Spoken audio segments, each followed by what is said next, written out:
Hello everyone and welcome back to A Music Dissection, Season 2. My name is Phoebe Schmoby, and man, it's great to be back in the saddle. And ladies and gentlemen, do we have a good game to start off with. We're talking about Shadow of the Colossus. Though I've never played the game, I think I've listened to the soundtrack about a dozen times, and it never gets old. I plan to live stream it when it comes out, so make sure to subscribe and hit the bell to stay up to date. Anyway, enough talking. Let's go dive deep into the rich water of Shadow and its amazing music. Let's get started.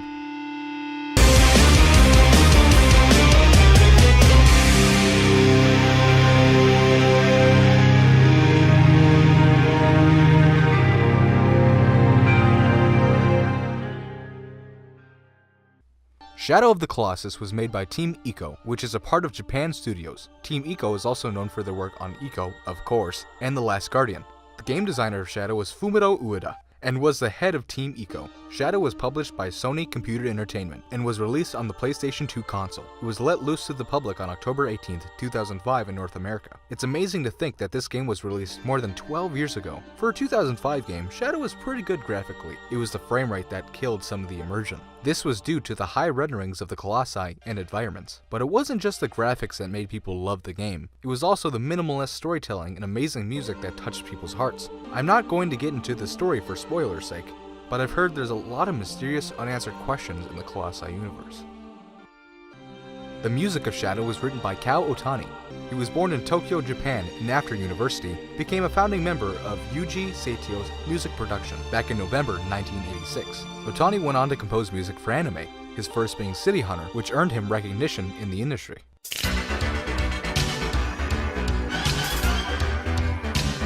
His reputation led him to work on other anime series such as Future, GPX Cyber Formula,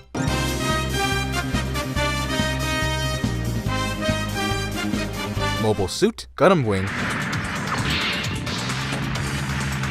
and the Gamera series, which was one of his more well-known works.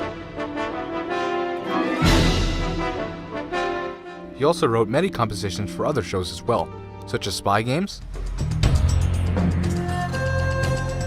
The Ultimate Teacher, and You're Under Arrest. His video game career took off a little later, starting with the game Fio-Osama, which released in 1995. He also later wrote the soundtrack for Sky Odyssey in 2000.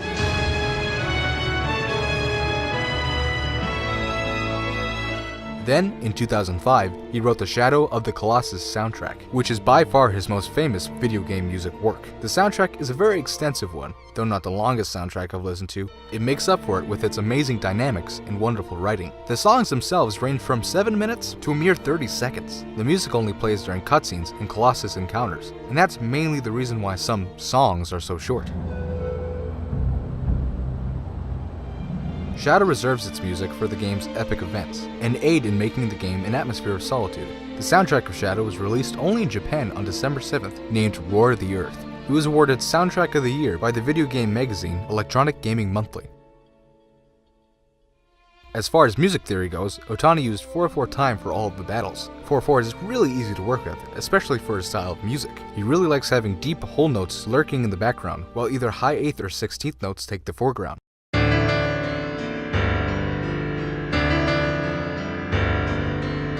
For certain songs, these two are flipped, and the low notes take the 8th or 16th, while the higher notes play either quarter, half, or dotted half notes and the occasional 8th or 16th. This is mostly used in the Colossus battles themselves, but are also used in high-energy cutscenes.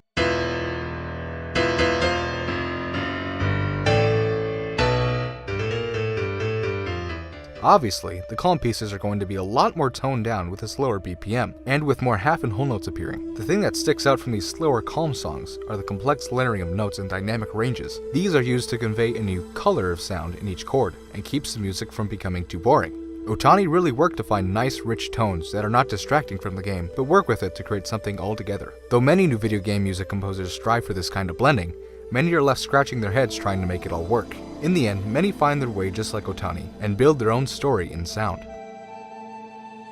Though these songs are amazing, no soundtrack is perfect. For the Shadow of the Colossus remake, Otani wanted to tweak a few things and give it a richer tone, saying, quote, "When it came time to update the music, while we were unable to redo every track, we wanted to add more depth to the opening and ending, so we increased the number of musicians and added more string instruments to the original recordings. The goal of this recording was less to change the track themselves, and more to make the sense of scale even bigger, which I think is a great thing to do. But it would have been interesting to see how a full modern day version would differ, but that's just my opinion.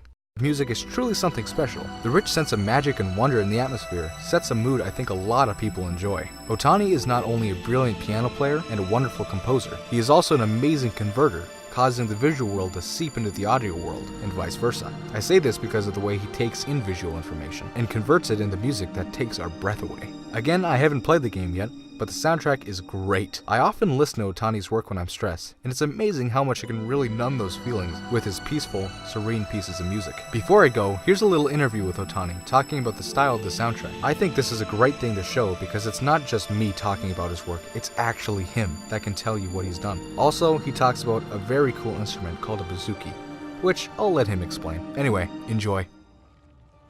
今はやたら前向きな芸術も多いですけど、かつては芸術も大敗していたという、そんなような僕にとっては好きな作品です。主にサウンドトラックの作曲とですね、ピアニストである大谷コウです。今回はよろしくお願いいたします。音楽の中に戦いの音楽、それからこの一つの国というか世界観としての音楽、それから敵を倒した時とか、大事な人を救ったとしてもその救いきれない切ない感じっていうんですかね、例えば戦いの終わりという曲にしても普通だと勝ったからやったっていう方に行くものを、この作品は全体的にレクイエムというか祈りというか、そういうものを基調にして作りました。